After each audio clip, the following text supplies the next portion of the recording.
The most recent action-packed PlayStation State of Play livestream unveiled plenty of new details surrounding Final Fantasy XVI, including the game's hub world, side quests, and even pulse-pounding icon battles. The wait for the latest installment of the long-running and incredibly popular Final Fantasy series is almost over, as Final Fantasy XVI is set to release on the PlayStation 5 on June 22. This comes after a nearly 3-year wait and an increasingly steady drip of new information regarding Final Fantasy XVI's story and gameplay. Final Fantasy XVI looks to continue Final Fantasy XV's shift from the traditional turn-based battle system from past installments to a real-time battle system that draws comparisons to high-octane slashers like Devil May Cry 5.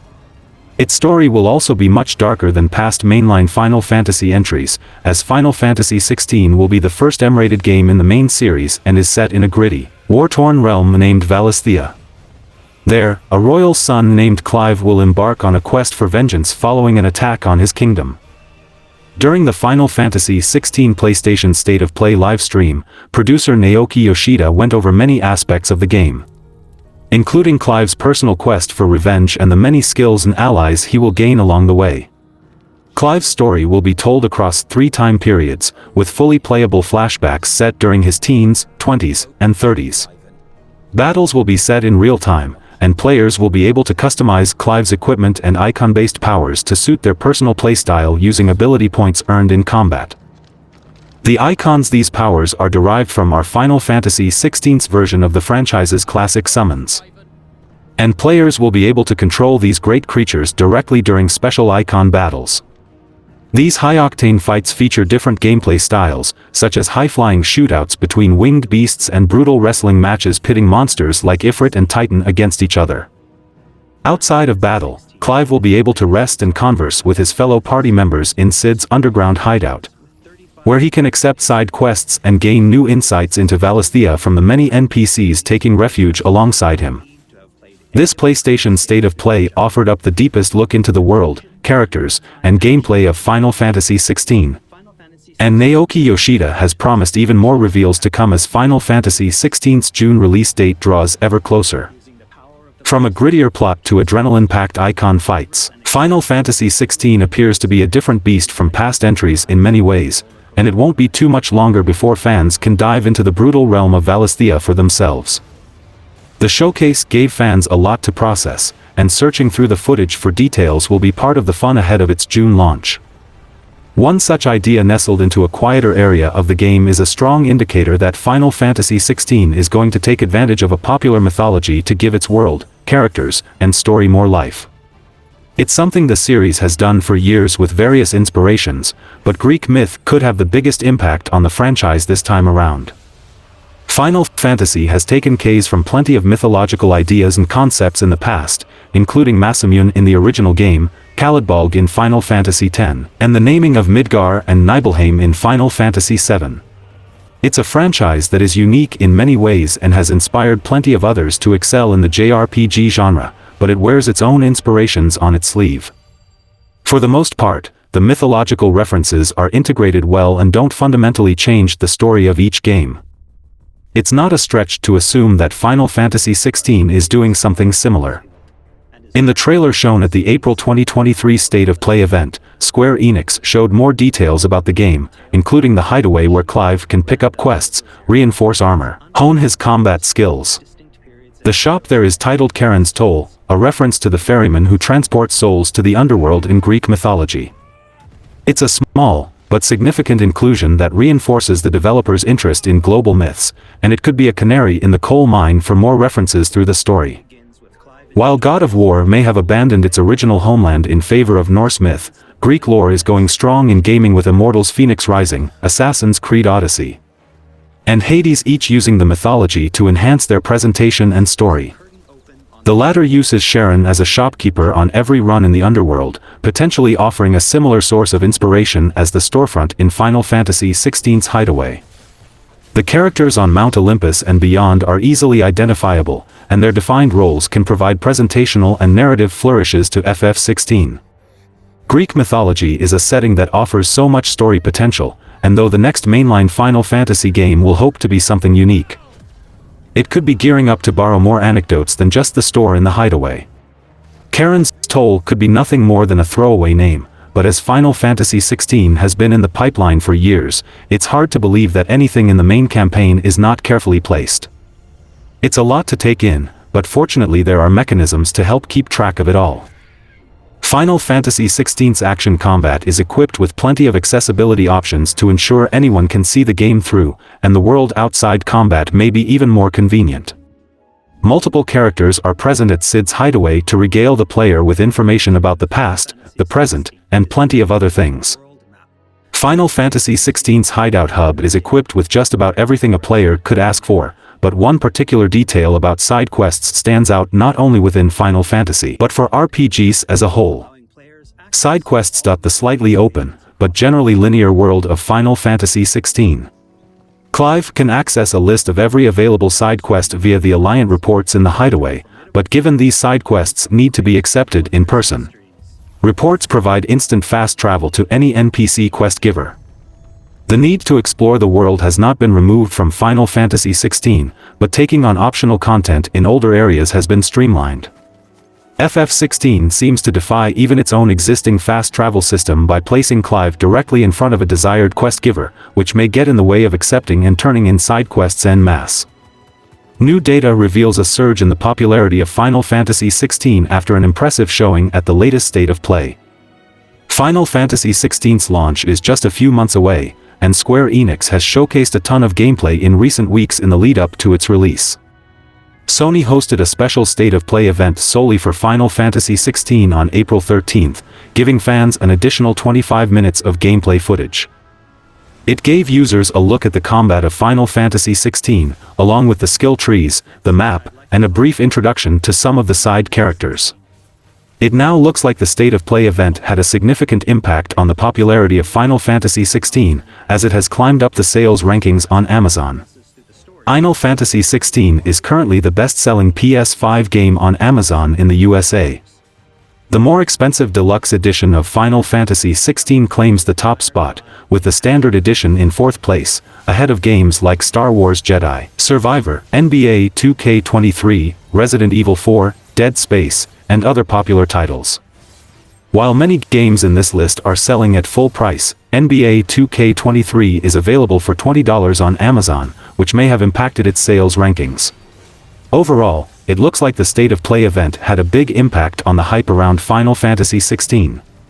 The deluxe edition of Final Fantasy XVI is at number 38 on the list, and it'll be interesting to see if it moves up the rankings closer to release. Speaking of Final Fantasy XVI, Square Enix pulls back the curtain on an upcoming launch event for Final Fantasy XVI, and the timing of it may line up with a potential demo release. Though Final Fantasy XVI is still 2 months away from its long-anticipated release, the news of an upcoming launch event could line up with a potential demo release for the PS5 title. Square Enix announced that Final Fantasy XVI will have a dedicated event just before the game's official release, which correlates with statements from the developers. Though the game has already gone gold, Square Enix looks to keep the momentum going.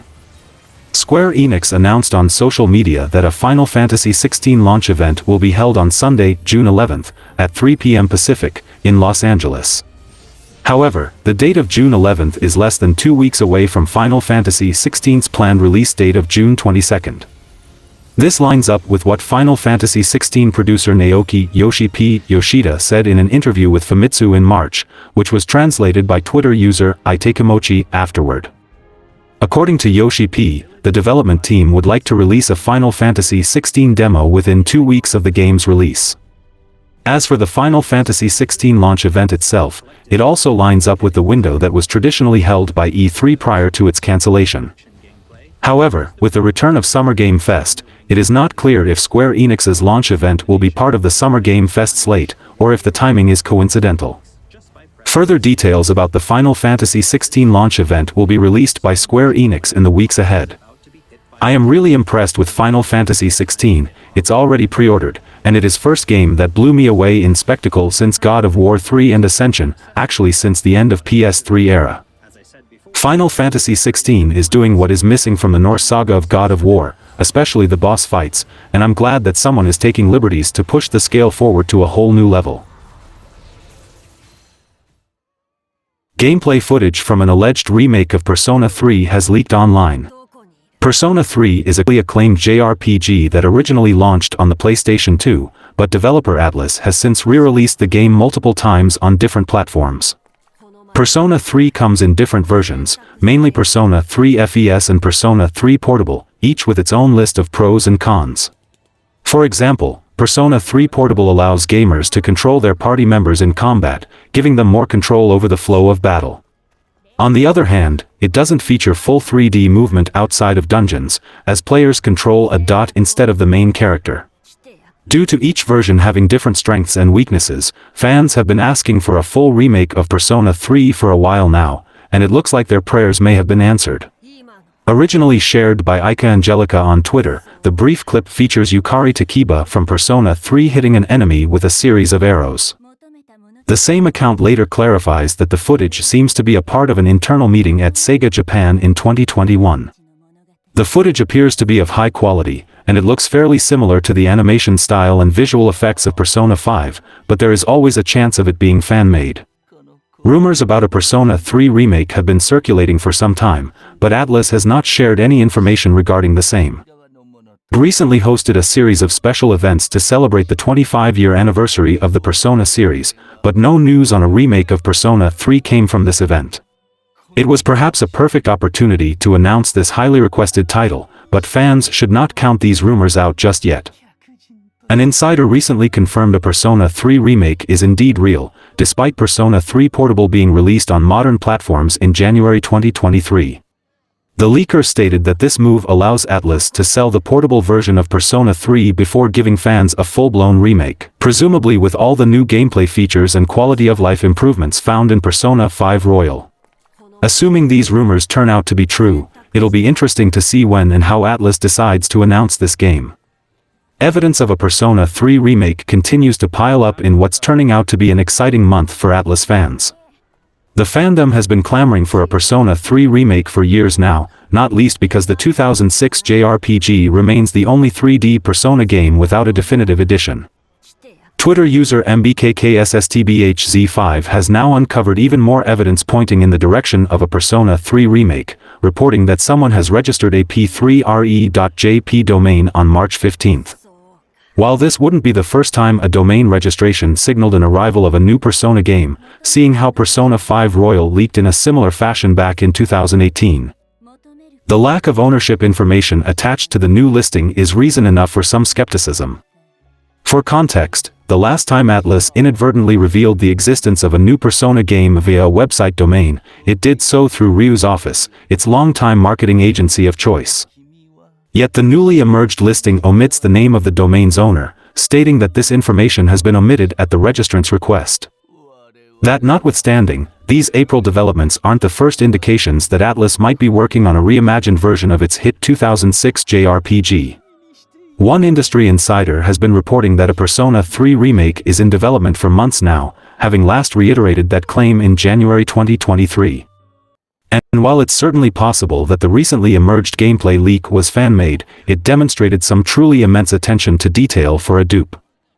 Apart from the aforementioned character model differences, the leaked gameplay also matched the Venus Eagle to its correct Arca block of Tartarus, based on the floor pattern seen in the video. Additionally, Yukari's bow attack ended in a knockdown animation in the leak, which made sense because Venus Eagles were weak to pierce damage in Persona 3. While it's only been a few months since a remastered version of Persona 3 Portable made its way to PC and consoles in January 2023, an overlapping product roadmap wouldn't be out of the ordinary for Atlus. Speaking of Sega, footage of what's claimed to be a new Jet Set Radio has leaked online, but there are serious questions regarding its authenticity. Jet Set Radio is a classic Sega franchise first released on the Dreamcast with a cult following. Fans have been begging Sega to bring back Jet Set Radio in the decades since, but no announcement has been forthcoming. More recently, there have been growing rumors of a new Jet Set Radio project being in development, and this new footage is certain to reinvigorate speculation. Jet Set Radio is an especially unique experience. Players take on the role of a young gang member that uses inline skates to quickly travel around Tokyo.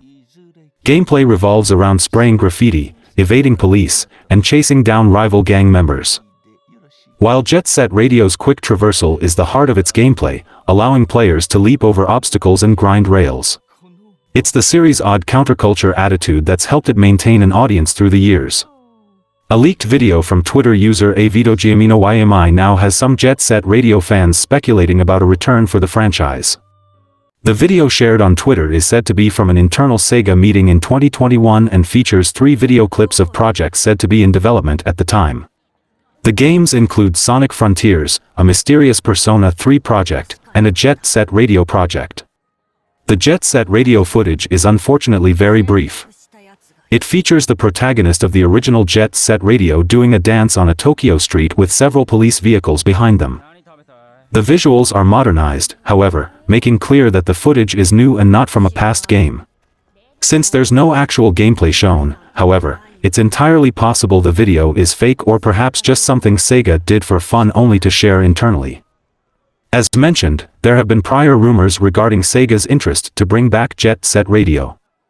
A 2022 report claimed that a super game initiative from Sega planned to revisit classic franchises including both Jet Set Radio and Crazy Taxi. That report also claimed that a new Jet Set Radio project was already a year into development. All Jet Set Radio fans can do is remain patient. They've waited 20 years already, so waiting another year or few for Sega to confirm or deny Jet Set Radio being back is nothing new. Sega is reportedly closing in on a deal that could potentially see the company acquiring Rovio, the maker of Angry Birds. In February, the Finnish developer announced that Rovio had entered sales talks following calls from multiple interested parties. Now it appears the company might have found a suitor in the form of Sega. Since its release in 2009, Angry Birds has grown to be one of the biggest mobile games, managing to spawn multiple sequels and movies over the years. More recently, its popularity has led to some interesting turn of events for the developer after Rovio Classics Angry Birds got delisted from some platforms due to its seemingly negative effect on the rest of Rovio's gaming portfolio. Fans have largely voiced their opposition to this decision, and it's unlikely the company will make a quick U-turn. However, its pending new owner might offer some interesting implications. According to a new Wall Street Journal report, Japan's Sega is reportedly getting ready to finalize a deal with Rovio to buy the company. It further mentions that the Tokyo-based company is expected to purchase the Angry Birds maker for around $1 billion and the deal might close by early next week. While this isn't the first for Sega, Rovio will mark one of the biggest and most notable acquisitions for the company should the deal materialize. The news comes mere months after Israeli gambling giant Playtika was in talks with Rovio to buy the company at a preliminary bid of €683 million, which is $750.96 million. At the time, Playtika claimed that adding Rovio's IP would add tremendous shareholder value to the company, particularly with its monetization and logistical capabilities.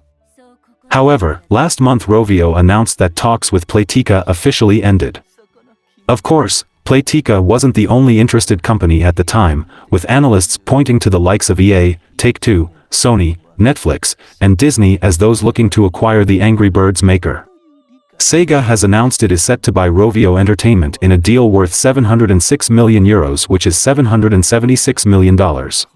Japanese games giant is looking to acquire Rovio's outstanding shares and options at €9.25 a share and €1.48 per option. Rovio's board of directors have expressed their support for the offer. The acquisition is expected to close in the second quarter of the current financial year. The logic behind the deal involves utilizing Rovio's expertise to accelerate Sega's IP in the mobile space, IP such as Sonic the Hedgehog, which has seen some mobile success already. It matches Sega's planned strategy around enhancing and expanding its brands globally. Rovio has struggled to develop additional IP beyond the Angry Birds brand, and this would provide the company with new franchises to work with. Rovio has a live service platform called Beacon, plus a large audience in the US and Europe to help Sega achieve growth in the mobile market, the company states. Sega also believes it can utilize its experience maintaining and growing the Sonic brand to help extend and grow the Angry Birds IP. This includes within the games market and in other segments, such as anime and movies. Rovio has had some success in this space. Among the rapidly growing global gaming market, the mobile gaming market has especially high potential, and it has been Sega's long-term goal to accelerate its expansion in this field, stated Haruki Satomi, President and Group CEO of Sega Sammy. They feel blessed to be able to announce such a transaction with Rovio, a company that owns Angry Bird, which is loved across the world, and home to many skilled employees that support the company's industry-leading mobile game development and operating capabilities. Historically, as represented by the Sonic the Hedgehog series, Sega has released countless video game titles to various gaming platforms. They are confident that, through combination of both companies' brands, characters, fanbase, as well as corporate culture and functionality, there will be significant synergies created going forward. Rovio CEO Alexander Pelletier-Normand added, "Joining Rovio has been an honor and I am proud to have seen Angry Birds continue to grow, as we released new games, series, and films. Less known but equally impressive is our industry-leading proprietary technology platform, Beacon, holding 20 years of expertise, allowing tight-knit teams to develop world-class, games-as-a-service, products. We are thrilled at the idea of using our expertise and tools to bring even more joy to our players, enhancing and expanding Rovio's and Sega's vibrant IPs. Red and Sonic the Hedgehog, two globally recognized and iconic characters made by two remarkably complementary companies, with a worldwide reach that spans mobile, PC and console, and beyond. Combining the strengths of Rovio and Sega presents an incredibly exciting future." These are the statements from Rovio regarding the acquisition, which was leaked a few days ago. Either way, it will be interesting to see what the road ahead looks like for Rovio should it come under Sega's umbrella. There's no denying that $776 million is a hefty sum for the Japanese gaming giant, whose total market cap stands at just over $4.3 billion. While Sega doesn't need Rovio per se, with a company the size of Sega, having a lot of money sitting around and doing nothing leads to nervous investors. History shows that shareholders who suspect a company ran out of growth ideas tend to take their investments elsewhere, tanking its stock price, an especially big risk for multi-billion-dollar conglomerates like Sega. Financially speaking, Sega's acquisition price is over double Rovio's annual revenue, according to its 2022 interim reports. For context, Activision Blizzard is currently trading at 11 times its yearly turnover, with Microsoft's pending buyout offer at 12 times that revenue figure.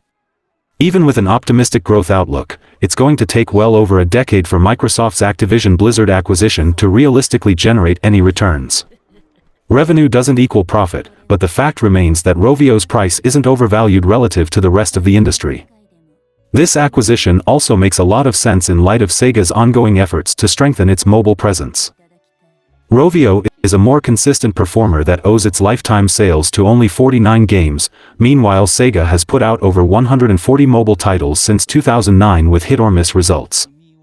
Apart from occasional success like Sonic Dash, the studio's mobile portfolio largely consists of classic re-releases and niche titles such as Football Manager. Therefore, the Angry Birds maker will effectively boost Sega's mobile business and the variety of games on offer. Not least because the Finnish company operates a fairly successful indie publishing program that has yielded around 20 titles to date. Though Angry Birds makes up the bulk of Rovio's revenue, the company also has a knack for putting out moderately successful experiments like the MOBA Battle Bay. Online market research tool AppMagic estimates it has generated over $20 million in revenue over its lifetime, and while this isn't huge in the grand scheme of things, such numbers add up over time. Buying Rovio also opens up many new IP opportunities. The fact that Sega has released over 20 Sonic the Hedgehog crossover games demonstrates that it has the experience to combine its flagship IP with Angry Birds, whose developer is also no stranger to cross-licensing projects. Furthermore, Sega's growing TV and movie ambitions mesh well with Rovio's foray into filmmaking. The Japanese company previously confirmed around a dozen movie adaptations of its games. So it likely views properties like the Angry Birds movie and Angry Birds tunes as compatible with those efforts. It's plausible that fans of established Sega franchises like Persona and Yakuza can expect some Angry Birds cameos in future installments should the deal go through, but that would only be a minor side effect of the buyout. Since Sega itself says the decision to acquire Rovio was mostly mobile-driven, it's plausible that minor projects from the Finnish company won't survive this buyout. The Angry Birds arcade machines come to mind, seeing how Sega left the arcade business after half a century in early 2022 and is presumably not keen on returning to it. Overall, Rovio seems to be the closest thing to a perfect fit for Sega's existing portfolio that's currently open to acquisition. The duo's many synergies were undoubtedly a key factor in them agreeing to the deal, as evidenced by the fact that a higher Rovio bid from Israeli gambling giant Playtika was rejected earlier this year. It remains to be seen whether this acquisition proves worthwhile, assuming it does go through. But from Sega's perspective, buying Rovio clearly makes a lot of sense given the Angry Birds developer could elevate its existing portfolio in a variety of ways, including a much-coveted boost to its mobile presence. The deal also alleviates investor pressure on Sega to spend money in a way that doesn't over-leverage the company. Even if the acquisition proves to be less beneficial than expected, the fact that it's funded by about half of Sega's cash reserves means this would be a mistake that the Japanese company can afford to make. I hope more Angry Birds AA games being made for consoles and PC. They could be Metroidvanias, platformers, or strategy games. A recent rumor indicates that there is the possibility that both Wayforward and Konami are teaming up to produce a new game in the latter's classic run-and-gun series, Contra. For the uninitiated, Contra is a classic gaming franchise that first started on the arcade and NES, developed and published by Konami in the late 1980s. It was famous for its run-and-gun gameplay, along with its popularity stemming from its two-player cooperative multiplayer. This series has had a number of games over the years, though it has been left to the wayside alongside other classic Konami IPs like Castlevania. However, it seems like there's potentially a new game in collaboration with Wayforward Technologies currently in the works. Wayforward is a rather well-known indie company and publisher in recent times, with the most famous of its properties being the Shantae series of games. However, the developer has also been rather busy these past few years, with several collaborations and projects being published. This includes a full-on remake of Nintendo's Advance Wars duology, which is finally looking to be released later this April. According to the LinkedIn profile of former Wayforward employee Glenn Seidel, he was responsible for gameplay development, narrative, and characters for a historic shooter property throughout 2020 to 2021. Alongside that, he was responsible for a number of operations like post-launch live operations such as a leaderboard, a challenge system, and more for an unannounced AAA shooter of an existing franchise that also happens to incorporate 4 distinct gameplay styles. These styles, according to the profile, include run-and-gun, top-down shooter, shmup, and rail-gun. Fans have speculated that these details all fit the arcade-like and multiple gameplay systems of the Contra series. There is some precedence for this collaboration to take place, as Wayforward and Konami previously worked together on Contra 4 for the Nintendo DS back in 2007. Fans discussing the rumor state that a sequel or a remake would make the most amount of sense, as the details provided perfectly describe Contra due to its very storied history. Some however note the possibility it could also possibly be another collaboration with Nintendo. The last game in the series was 2019's Contra Rogue Core, which received a very mixed to negative reception upon release. With Konami however coming back in the gaming space with a slew of Silent Hill-related projects, Contra could be another series that will make a comeback after that. It could possibly even be a part of the rumored E3 lineup that Konami had before the entire show was cancelled. Blizzard has announced that Diablo 4 has gone gold. Since countless fans had the opportunity to try out the game during the open beta, no doubt many of them have been waiting for the good news. And it seems they will be even less patient until they can continue playing Diablo 4. The term going gold means that the game has received the gold approval from companies like Microsoft or Sony, so they have approved the game to be published on their platforms. This signals the end of the main development and, traditionally, the start of the manufacturing stage. This process is now digital, but companies used to send the master copy of their games on a gold-colored disc. This doesn't mean, however, that the developer can't make further small adjustments to polish the game even more. When it comes to Diablo 4, this likely comes as great news to fans. When Blizzard released statistics after the open beta, it showed fans played Diablo 4 for over 61 million hours. While it's not known how many players it took to get to that high a number, what information is available shows that at least 2.6 million characters reached level 20. The announcement came over Twitter, many fans but also retailer accounts cheered as well for the news. At the same time, While gamers were happy to hear about this development, many expressed frustration at the thought of having to wait for a game that is now finished. The wait currently sits at a nice round number, fit for the announcement.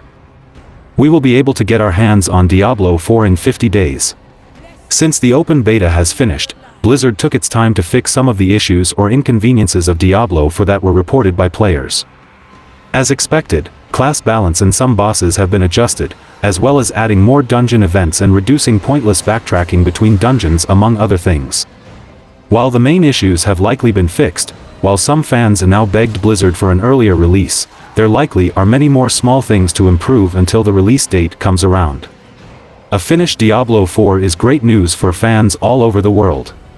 Now all they have to do is be patient, and in a month and a half's time they can return to Sanctuary to battle against Lilith and her forces of evil.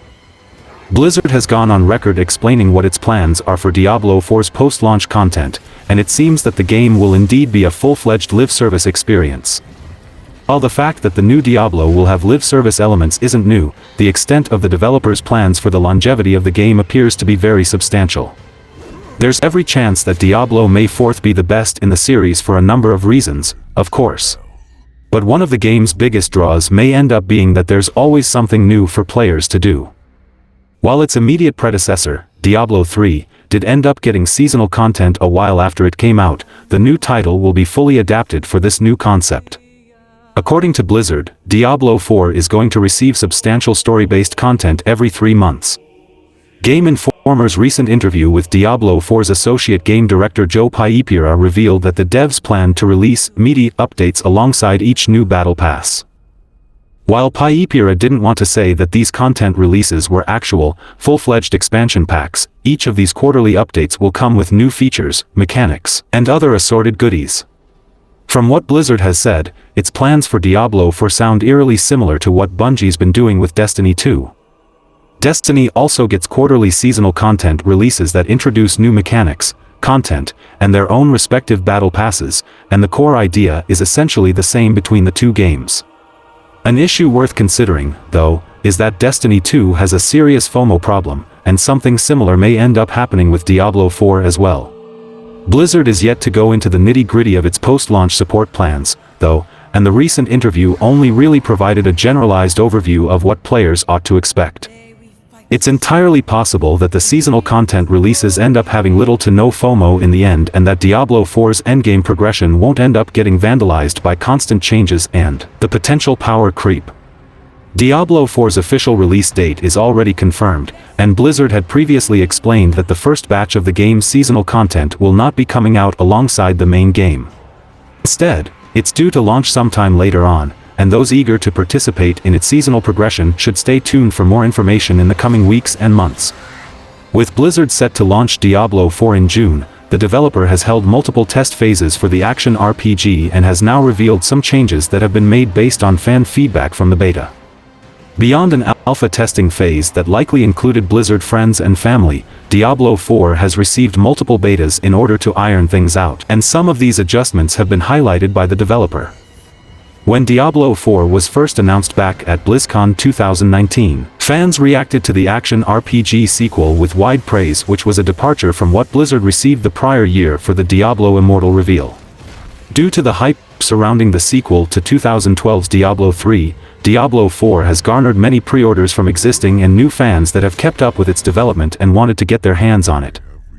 Because Diablo 4 pre-orders included access to the beta, countless players have logged into the latest incarnation of Sanctuary and provided their perspective on what could be made better, and Blizzard has listened to several inquiries.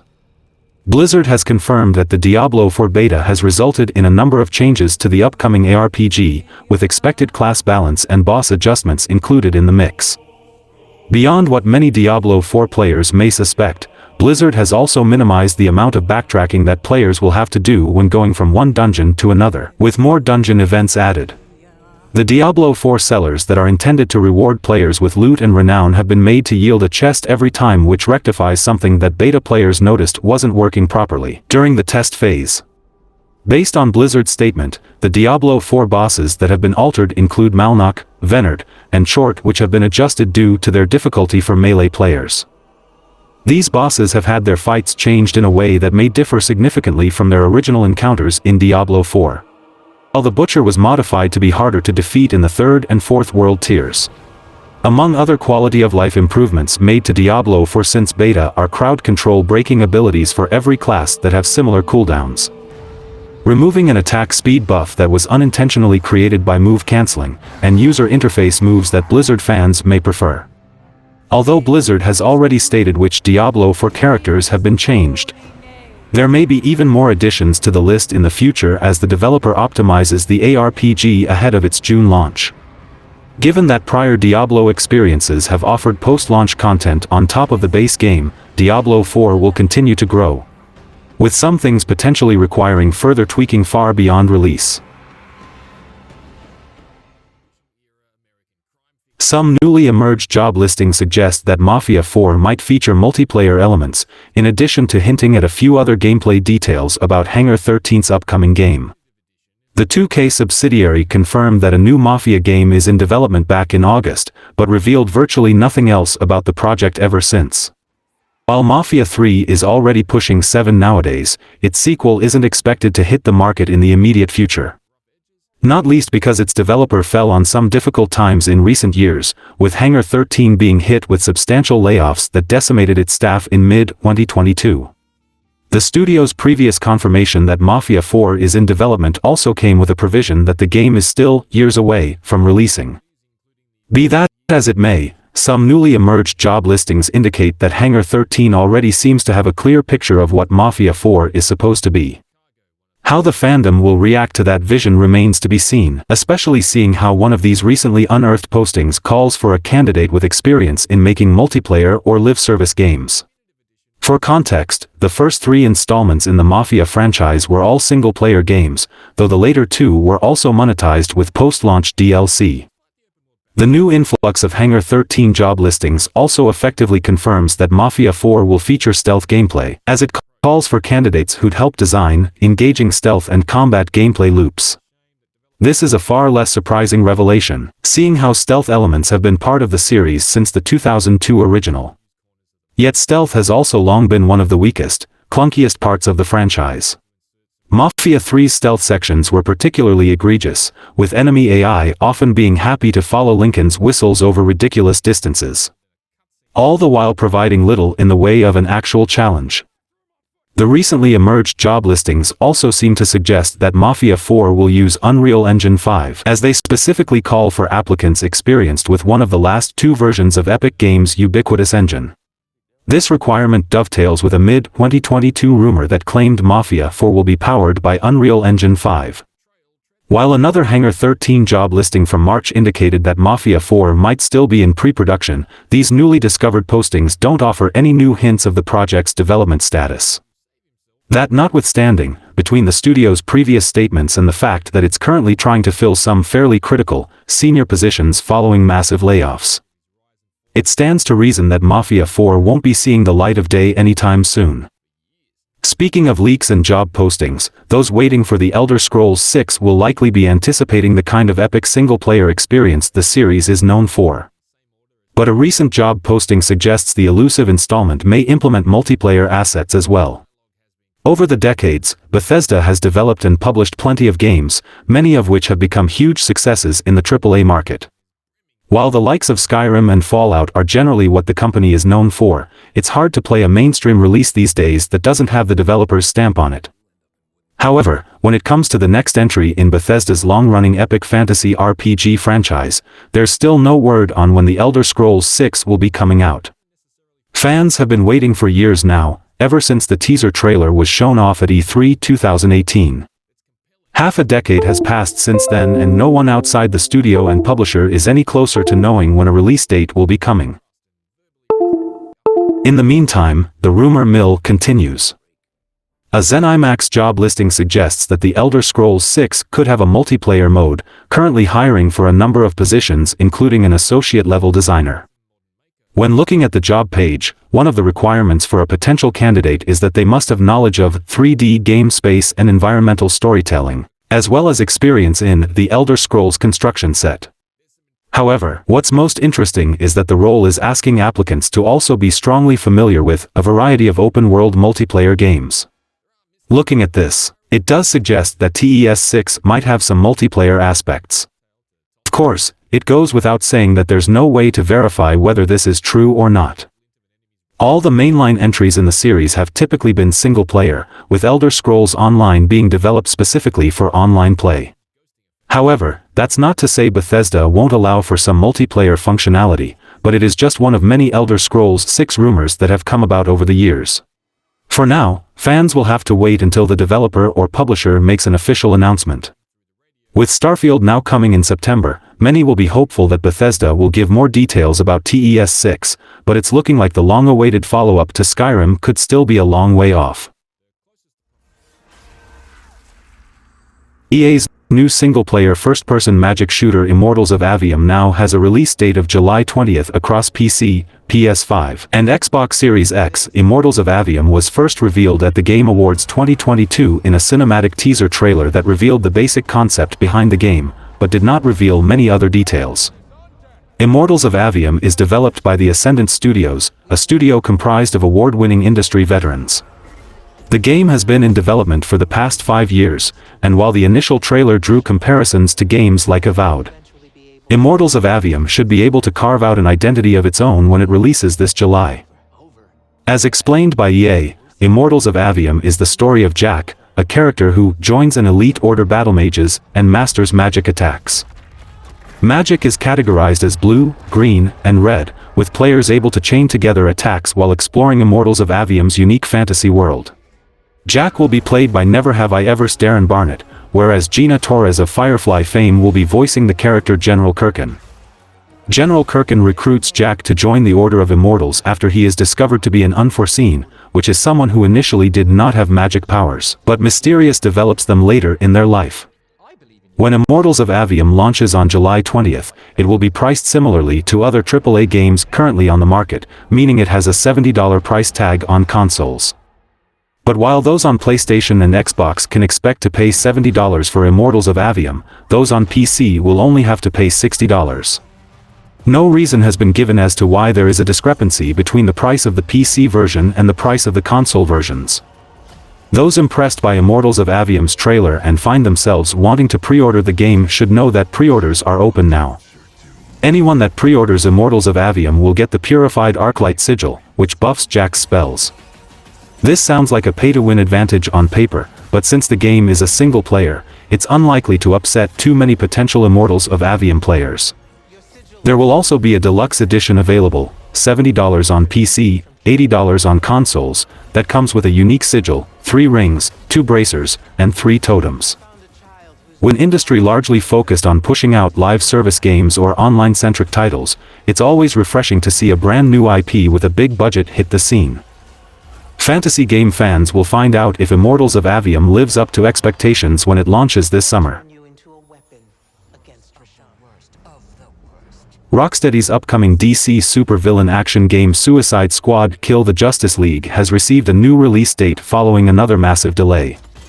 After a poorly received gameplay reveal at a PlayStation State of Play in February, Suicide Squad: Kill the Justice League was hit with an indefinite postponement. Now the game has its targets set on a new date that will hopefully give Rocksteady enough time to make some changes for the better. Originally announced in August 2020, Suicide Squad: Kill the Justice League had many fans perplexed as to the nature of a game that will see DC villains Harley Quinn, King Shark, Captain Boomerang, and Deadshot go up against the likes of Superman, Batman, and The Flash among others. Rocksteady's history with the highly regarded Batman Arkham series has made fans wonder why the lauded studio has made such a drastic pivot toward a 4-player co-op focused shooter set in Metropolis. With the abundance of live service titles flooding the AAA gaming market, many gamers were also justifiably concerned about whether the title would follow the lead of Crystal Dynamics' poorly received and soon-to-be decommissioned Marvel's Avengers. With an original release window of 2022, then May 26, 2023, Kill the Justice League's latest delay will move the game's launch to a new and hopefully final target date. After over a month of silence since the game's PlayStation State of Play appearance, Suicide Squad: Kill the Justice League posted a message on Twitter announcing a new release date of February 2, 2024. This new date is almost a full year after this past February's State of Play gameplay reveal, where many players felt underwhelmed by the game's third-person shooter-heavy combat and live service. Elements like gear, battle passes, and requiring an online connection even while playing solo. It seems increasingly likely that this new 9-month delay was in response to the poor reception of Kill the Justice League's gameplay reveal. While many fans were excited by the game's fluid traversal, calling back to Insomniac game Sunset Overdrive, some fans seem discontent with such a heavy focus on shooter combat. Since Rocksteady has excelled at Arkham's close-quarters hand-to-hand Batman combat in the past, many fans have been questioning why its new game is so heavily reliant on third-person shooter gameplay with 4 DC villains that have brawler capabilities. Not too long after the big release date delay announcement, Bloomberg's Jason Schreier commented on the situation. As he did in the brief period between February's State of Play and the official delay announcement, Schreier advised fans to not expect any major changes to Suicide Squad's gameplay model, reiterating that this delay will likely just be for standard polish. He notes that the additional 9 months from this new delay simply isn't enough time to radically alter a game, and that the development staff was reportedly told that it has nothing to do with any backlash from Suicide Squad's State of Play outing. Said State of Play highlighted Suicide Squad, Kill the Justice League's live service model and Battle Pass, which had already drawn unfavorable comparisons to titles like Marvel's Avengers. Viewers also felt that Suicide Squad's third-person shooter gameplay lacked variety for its colorful cast of rogues. And the reveal that the game would require an internet connection for the single-player campaign had many fans feeling some type of way. The game could have been also delayed to avoid the competition with Marvel's Spider-Man 2. While these fans had hoped that Rocksteady would address these concerns in the wake of Suicide Squad Kill the Justice League's most recent delay, it seems that it is only being done for routine gameplay polish instead of anything that would drastically change the game. In any case, gamers will have to wait a full year before hunting down the Justice League as the madcap quartet of Harley Quinn, King Shark, Captain Boomerang, and Deadshot. A sequel to a cult classic game has just been officially shelved by Electronic Arts. As Electronic Arts has laid off more employees due to an unfortunate trend in the gaming industry, it looks as if more adjustments within the company are coming soon. With Electronic Arts shutting down more services for its older games, the gaming giant seems to be adjusting its funding for its classic games library. While nothing explicit has been stated regarding future plans within the company, a recent tweet confirms that another cult classic title's funding may have been rejected by the publisher. Alice Asylum has been officially rejected by Electronic Arts. For those unfamiliar, Alice Asylum is the much-awaited sequel to American McGee's Alice and Alice Madness Returns. According to a tweet by American McGee, his team reached out to EA regarding funding or licensing for the property. Sadly, this did not turn out favorably as the publisher has decided to pass on the project, citing market conditions, details of the production proposal, and the results of an internal analysis of the IP as the basis. While Alice Asylum has had early concept material released to its Patreon page, it was not enough to get the game funded. American McGee recently reached out to Electronic Arts to ask for support for the IP. While it is now known what the results of that discussion were, additional details have surfaced from the publisher's response. In addition to the rejection of funding, licensing options were also requested. However, EA had also replied that Alice is an important part of the company's overall game catalog and that selling or licensing was also out of the question at the moment. In what seems like a missed opportunity for the amazing potential of Alice, Asylum, the unpredictability of today's video game industry has forced publishers to rethink their investments in IP. While franchise sequels and remakes are all the rave right now, it seems EA has other priorities on the list. Fans will have to wait whether this sequel is fully dead or if this is just a temporary closure of the property. In a blog post on his Patreon page, McGee said he resumed talks with Electronic Arts, which owns the Alice IP, after the completion of a crowd-funded design bible detailing the complete vision for Alice Asylum. According to McGee, EA said it decided to pass on funding the project based on an internal analysis of the IP, market conditions, and details of the production proposal. The publisher also said it is not currently prepared to license or sell the Alice IP to McGee at this stage, as it is an important part of EA's overall game catalog, according to the long-serving designer. At this point, we have exhausted every option for getting a new Alice game made, McGee wrote. With those answers from EA, there is no other way forward with the project. He continued, for my part, I have also reached an endpoint with Alice and game production in general. I have no other ideas or energy left to apply toward getting a new Alice game made. Nor do I have any interest in pursuing new game ideas within the context of the current environment for game development. He added that if EA does ever make Asylum, he will not be involved. From this point forward, I have no desire to be involved with that or any other Alice-related development. McGee is hibernating his Patreon page and any related pre-production activity. Backers can still access content, such as the Design Bible, but there will no longer be any options to fund Alice Asylum. In announcing the end of the game for the time being, McGee has thanked those who've worked on the materials finished so far. But many fans are still hoping that the sequel comes to fruition in the future. I hope someone big like PlayStation overtake this project and fund the game. Media Molecule has announced that live service support for Dreams will be discontinued on September 1st. The studio attributed the move to it focusing on a new game project. Dreams was released back in 2020 for the PlayStation 4 console. Users can continue purchasing the title, play, and share their work after content updates have ended.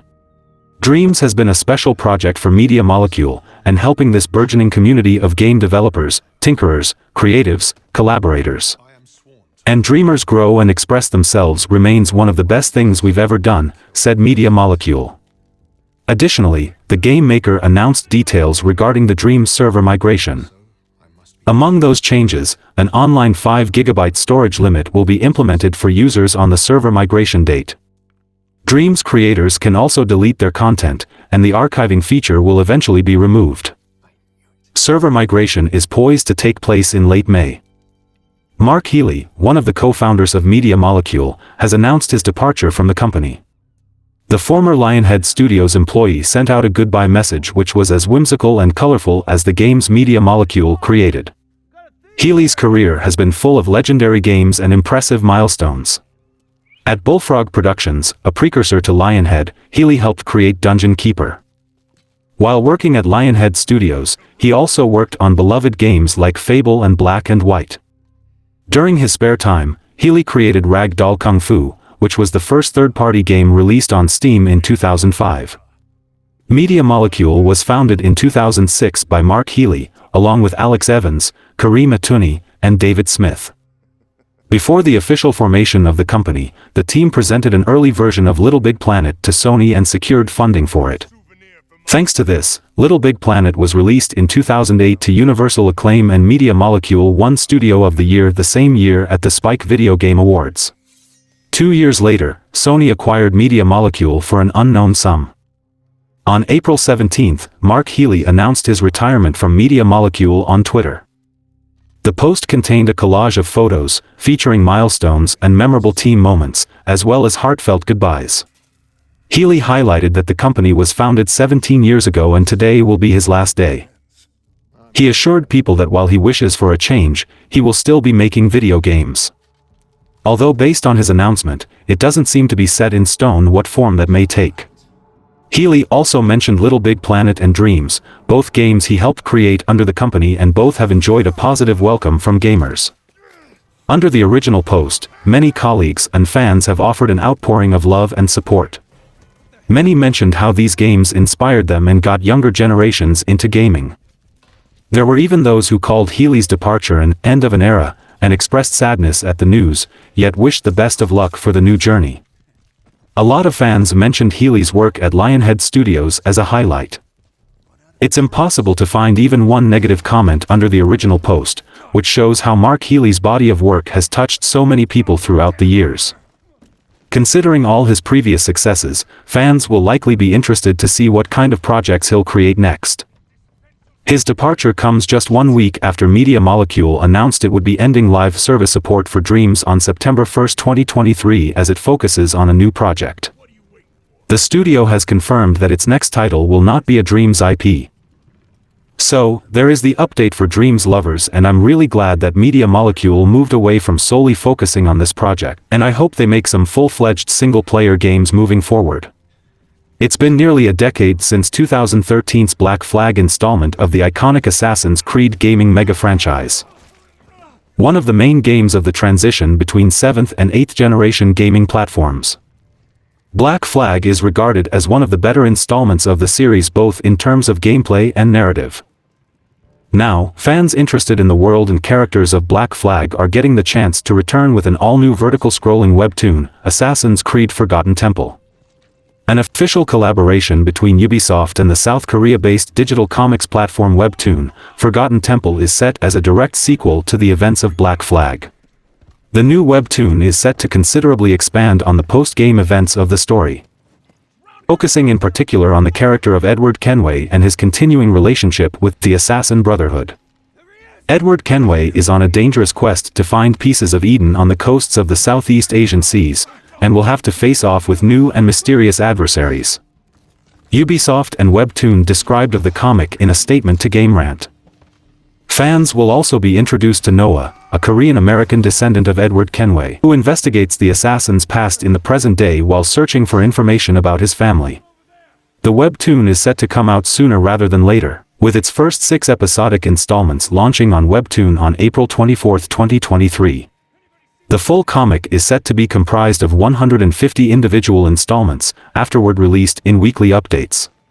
The art for the comic is being provided by the Korean studio Redice, which has collaborated on several of Webtoon's higher-profile adaptations including Omniscient Reader, Seven Fates Choco, and I'm the Max Level Newbie. With Redice's creative focus on adaptations, it's easy to see the studio as well equipped to handle such a high-level property. Assassin's Creed is a one-of-a-kind IP, and our goal was to create a work that would be appealing not only to fans of the original game, but also to readers who are encountering the Assassin's Creed IP for the first time through Webtoon. We are thrilled to work with Ubisoft and Webtoon to tell a new side of the Edward James Kenway story set in Southeast Asia. We can't wait for fans to dive into this rich new storyline and entry into the Assassin's Creed universe, the studio says in Ubisoft and Webtoon's statement. Webtoon's pedigree in the sphere of comic and anime content is impressive, with its past premium content resulting in several hit anime series including Tower of God and The God of High School. It remains to be seen exactly how Forgotten Temple will adapt and expand upon the Black Flag lore. But fans looking to revisit a classic of the Assassin's Creed franchise won't have to wait much longer to set sail. Sony has unveiled a new patent for a design that may help NPCs in games to react more vividly to the actions and events around them. This is just the latest of many proposed patents created by Sony, which is set to keep pushing technology forward with its bold ideas. The major console manufacturers in the market are always trying to push out new technologies to get an edge against the competition, and that includes Sony, which is constantly competing with Microsoft for supremacy. The company has several creative patents that may drastically change how people play games, ranging from changing how controls work, to using artificial intelligence, machine learning, and much more. There are now also rumors that Sony is coming up with an entirely new version of the PS5, the PlayStation 5 Pro, which may be released at the end of 2024 and offer a superior experience to gamers. The new patent, which was created by Sony, describes a system that would improve NPC reactions to events happening near them.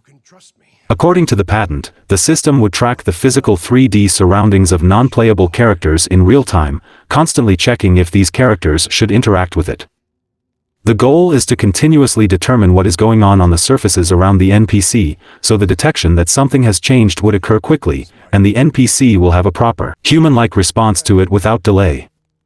While the patent is focused on extended reality, XR, games such as virtual reality, VR, or augmented reality, AR, it's clear that the same model could be used in similar areas, helping NPCs to react better in all kinds of games.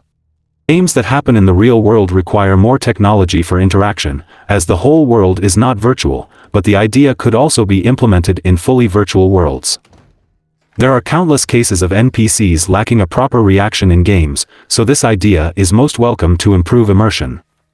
Sony is full of innovative ideas these days. Recently, the company unveiled another curious project, a new PlayStation controller that could change its temperature. The patent explains that the design would let the controller change in temperature to reflect gameplay. For instance, it could get hotter or colder during specific parts of the game. Another unusual idea of the design is to use a deformable plastic that could change its shape in the player's hands. Saudi Arabia's public investment fund is looking to invest $38 billion in the games industry. That's according to Bloomberg, which reported that the country's government is looking to diversify its economy. The investments would come from the PAF subsidiary, Savvy Gaming Group, which is looking for game projects to acquire but also to develop and publish. The aim is to support the local games industry in Riyadh. Savvy Gaming Group CEO Brian Ward told Bloomberg, "We are now more of an esports company than a games company. What we're doing this year is focusing more on game publishing and development." Savvy, which is 100% owned by Saudi Arabia's government, has previously invested in companies such as Embracer Group and Nintendo, as well as a number of esports outfits including the acquisition of ESL last year. Talking about the various companies Savvy has previously invested in, Ward added, "We would like to use those investments to begin to work with these companies and ask how we can work together on publishing in the Middle East and North Africa, run their esports businesses or develop new IP together." Scopely announced that it has struck a deal to be acquired by Savvy Games Group for $4.9 billion. The mobile publisher behind titles like Marvel Strike Force, Stumble Guys, and Star Trek Fleet Command is the latest in a string of games investments for the Saudi Arabian government-owned Savvy. Scopely said it will remain an autonomously operating company under Savvy. The company also said the deal will allow it to extend its live services expertise to new segments like PC, console, and other genres of gameplay. In explaining the deal, Scopely co-founder Walter Driver underscored commonalities between the mobile outfit and its soon-to-be parent. Savvy Games Group shares our long-held belief that the companies who have built the deepest relationships with their players will succeed, Driver said. Together, as one, we will be able to further expand the possibilities of play, continuing to develop beloved game experiences for players around the world. Last year Savvy laid out plans to invest almost $38 billion into making Saudi Arabia the ultimate global hub for the games and esports sector by 2030, saying it set aside $13 billion to acquire a major publisher as part of that. While the Scopely purchase leaves a significant chunk of that money left over, a representative characterized the deal as the fulfillment of that goal. Saudi Arabia's gaming push seen the kingdom pick up stakes in Embracer Group, Nintendo, Capcom, Nexon, SNK, and esports organizations like VSPO and ESL Gaming. Savvy Games Group is 100% owned by the Saudi Arabia's Public Investment Fund, PIF, and has Crown Prince Mohammed bin Salman serving as the chairman of its board of directors. Sony has revealed all the games coming to the extra and premium tiers of its PlayStation Plus subscription service in April 2023. Like with the monthly free PlayStation Plus games, Sony has established patterns when it comes to revealing the PS Plus Extra and Premium lineups. Typically, Sony announces the upcoming PS Plus Extra and Premium games in the middle of the month, and then adds them the following week. This is true for the PS Plus Extra and Premium games for April 2023, which will be added on Tuesday, April 18th. When it comes to the PS Plus Extra games for April 2023, Sony has confirmed 11 games for the service in April, including Basemaster Fishing, indie hit Kena Bridge of Spirits, Doom Eternal, Monster Boy and the Cursed Kingdom, Paradise Killer, Riders Republic, Sackboy: A Big Adventure, Slay the Spire, The Evil Within, Wolfenstein: The Old Blood, and Wolfenstein 2: The New Colossus. PS Plus Premium subscribers can play all the PS Plus Extra games added in April 2023 of course, but they can also look forward to 5 additional games. The PS4 versions of Doom, Doom 2, Doom 64, Doom 3, and Dishonored Definitive Edition are all coming to PS Plus Premium on April 18th. These are more Bethesda-published games, but it's odd that the new PS Plus Premium editions for April 2023 are all native PS4 titles as opposed to PS1, PS2, PSP, or PS3 games. Which are the main reason why one would sign up for the premium tier of the service. And that's all for the video guys, like and share the video for a greater audience. Comment your thoughts on the topics and donations are always appreciated. Subscribe to the channel and click the bell icon, and until then from SMPV, it's goodbye.